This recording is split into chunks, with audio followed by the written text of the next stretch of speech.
അച്ഛാ,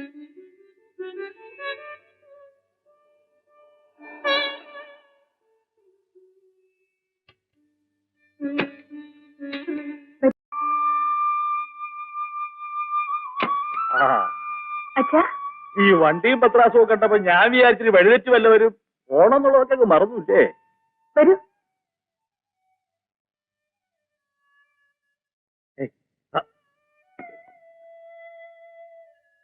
മാഷ്ക്ക് എന്നെ മനസ്സിലായോ? മോഹൻ നല്ല പരിചയമുണ്ട്, പക്ഷെ ആളെ അങ്ങോട്ട് പിടികിട്ടില്ല.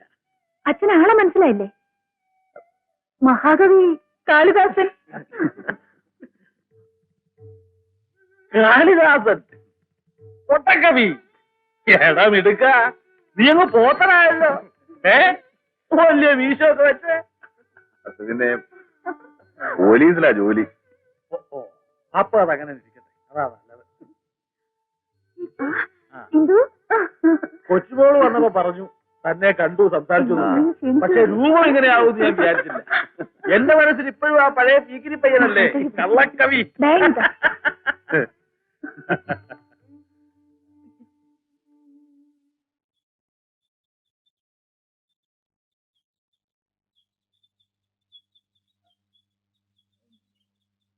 അച്ഛന് ഇവരെയൊക്കെ മനസ്സിലായോ?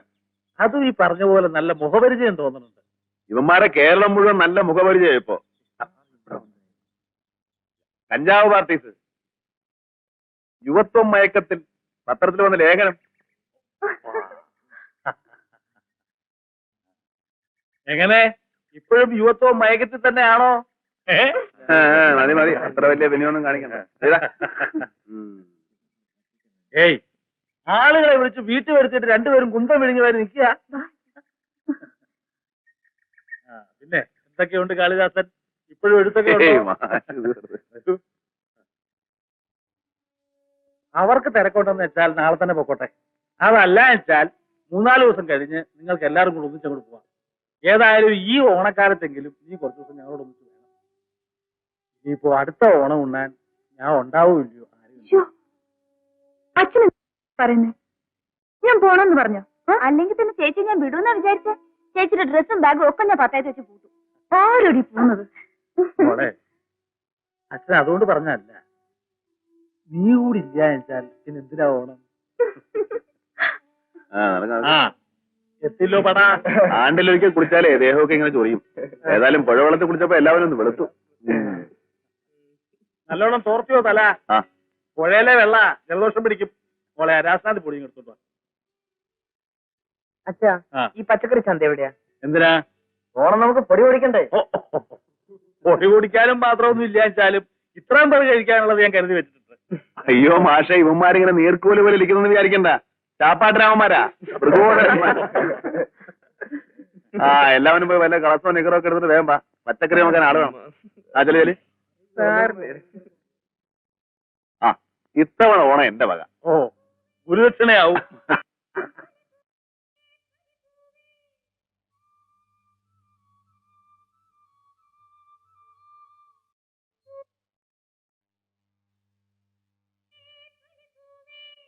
അച്ഛന് മുറുക്കാൻ അടിച്ചു തരട്ടെ? ഏയ്, അതിനൊന്നും ആയിട്ടില്ല. അത് മുത്തശ്ശന്റെ.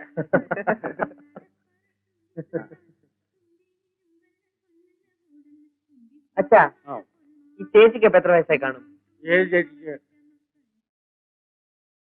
ഉഷ ചേച്ചിക്ക് കഞ്ഞിട്ടില്ല. രാത്രിയില് 21 വയസ്സ് കഴിയും. അല്ലച്ചാ, നമ്മുടെ പ്രതാപൻ സാറിന് എത്ര വയസ്സാണ്?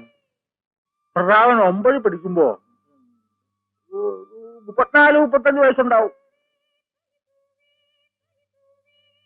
അല്ലച്ചാ, ഈ പ്രതാപ് സാർ സാമാന്യം കൊള്ളാവുന്ന കുടുംബത്തിലല്ലേ? പിന്നെ ഒറ്റ പേര് കേട്ട നിലപാടാ. പ്രതാപന്റെ അച്ഛൻ ഒറ്റപ്പാലത്ത് തഹസീൽദാരായിരുന്നു, ചാവുണ്ണിയായിരുന്നു. പഠിക്കുന്ന കാലത്തെ പ്രതാപൻ സമർത്ഥനാ. അവന്റെ ഗുരുത്വം കൊണ്ടാ അവൻ ഇന്നീ നിലയിലെത്തിയത്. എന്താ വിനയം! അച്ചോ, അതൊക്കെ ശരിയാ, പക്ഷെ ഭയങ്കര തല്ല. മിന്നൽ പ്രതാപം എന്നാ ഞങ്ങളൊക്കെ വിളിക്കുന്നത്. എന്താ കിട്ടിയിട്ടുണ്ടോ തല്ല്? മനസ്സിലായി. അച്ഛാ, പുകല കുറച്ചുകൂടി തരട്ടെ. DYSP ആണ്, വലിയ തല്ലുകാരനാണ്. പറഞ്ഞിട്ടെന്താ കാര്യം? ഇങ്ങനെയുള്ള കാര്യങ്ങൾ പറയാൻ പേടി, പ്രത്യേകിച്ചും അച്ഛനോട്. ഇങ്ങനെയുള്ള കാര്യങ്ങൾ ഉഷ ചേച്ചിക്കും പറയാൻ മടി കാണും. എന്ത്? നിങ്ങൾ എന്തായി പറയണത്? നമുക്ക് നല്ലൊരു മുഹൂർത്തം നോക്കി ഇവരുടെ കല്യാണം നടത്തി കൊടുക്കണം, അല്ലേ കുഴപ്പം?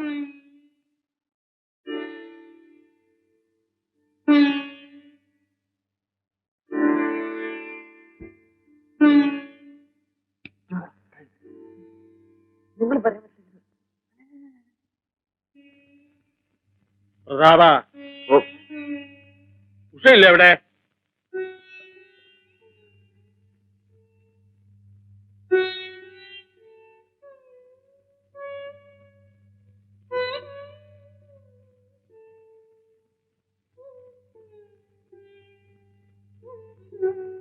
എന്റെ മനസ്സില് ഇങ്ങനെ ഒരു താല്പര്യം ഉണ്ടായിരുന്നു എന്ന് വെച്ചാ തനിക്ക് എന്നോട് നേരിട്ട് പറയാറുന്നില്ലേ?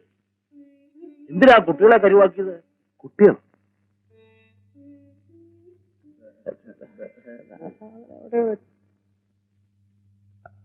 പഠിക്കുന്ന കാലത്തുള്ള ആ സൂത്രവും വേലയും ഒന്നും ഇനിയും പോയിട്ടില്ല അല്ലേ?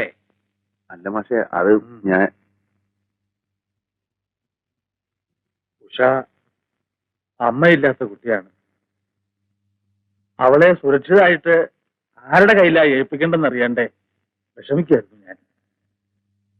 നിങ്ങളുടെ താല്പര്യം കുട്ടികൾ പറഞ്ഞു കേട്ടപ്പോ സന്തോഷായി. ആ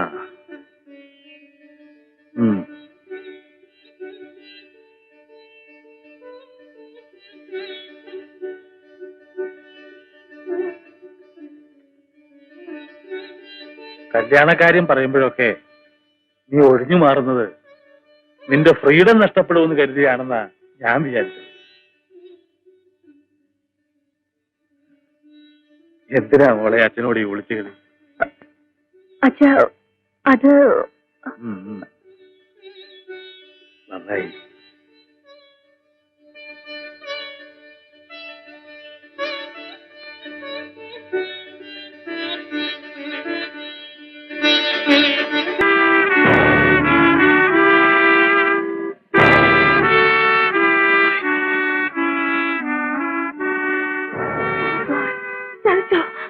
ജോർജ് കുട്ടി,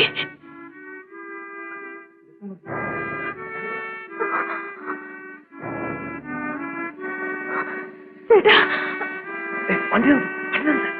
വണ്ടി നിർത്തൂ.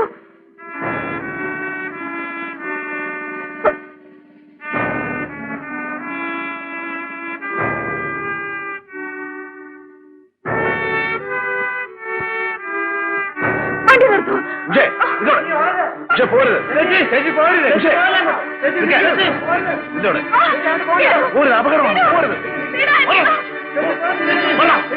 തുളസി, തുളസി